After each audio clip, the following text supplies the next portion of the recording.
Islamic radicals in the United States have traditionally set up shop in big cities with large Muslim populations, places like New York City, Dearborn, Michigan, and even Washington, D.C. But one secretive group is doing just the opposite. They call themselves Muslims of America. They've established compounds throughout the rural United States. Members say they moved to the countryside to lead peaceful lives, free of Western decadence. But others say that doesn't tell the whole story. Certainly, when you're in a rural area, it enables you to better escape from the prying eyes of law enforcement. CBN News consultant David Gartenstein-Ross says Muslims of America has close ties to a violent Pakistani group named Jamaat al-Fuqra.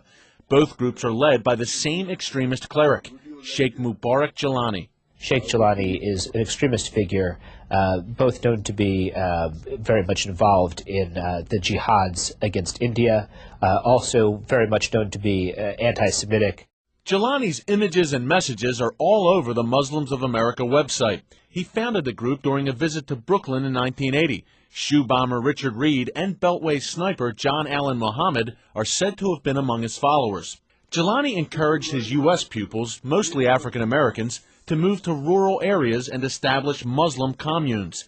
The group now has dozens of these communes nationwide. Al-Fuqra has compounds from coast to coast.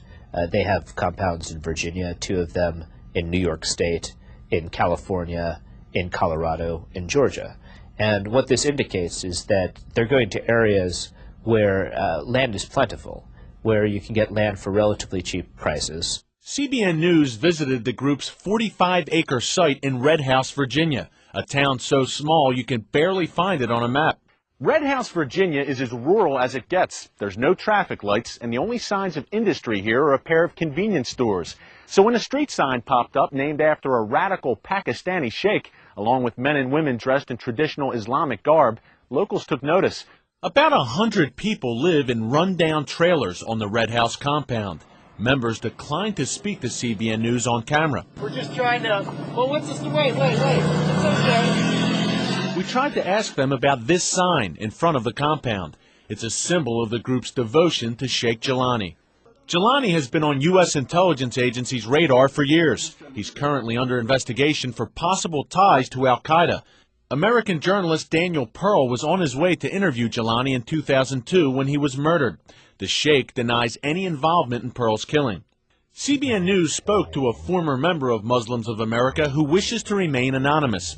Mustafa says Sheikh Jilani runs the group from Lahore, Pakistan.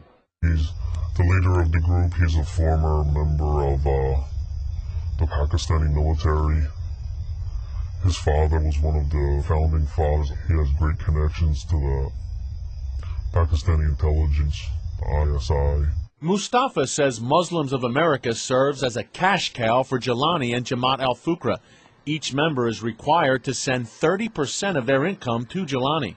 He said that the 30% is money that God has chosen to take from you, and if you spend that 30%, you're stealing from God. Group members hand-delivered thousands of dollars in cash at a time to Jilani in Pakistan. Money got to Pakistan through the old elders who traveled to Pakistan. They carried cash with them, or they sent it Western Union. Mustafa says Sheikh Jilani uses these American dollars to help fund the Taliban and other terrorist groups. Muslims of America compounds are filled with ex-cons from rough backgrounds. Many converted to Islam in prison. Mustafa says there's at least one semi-automatic weapon in every home. A local law enforcement official told us he's had no problems with Muslims of America in Red House, but the group has a long track record of violent activity on U.S. soil.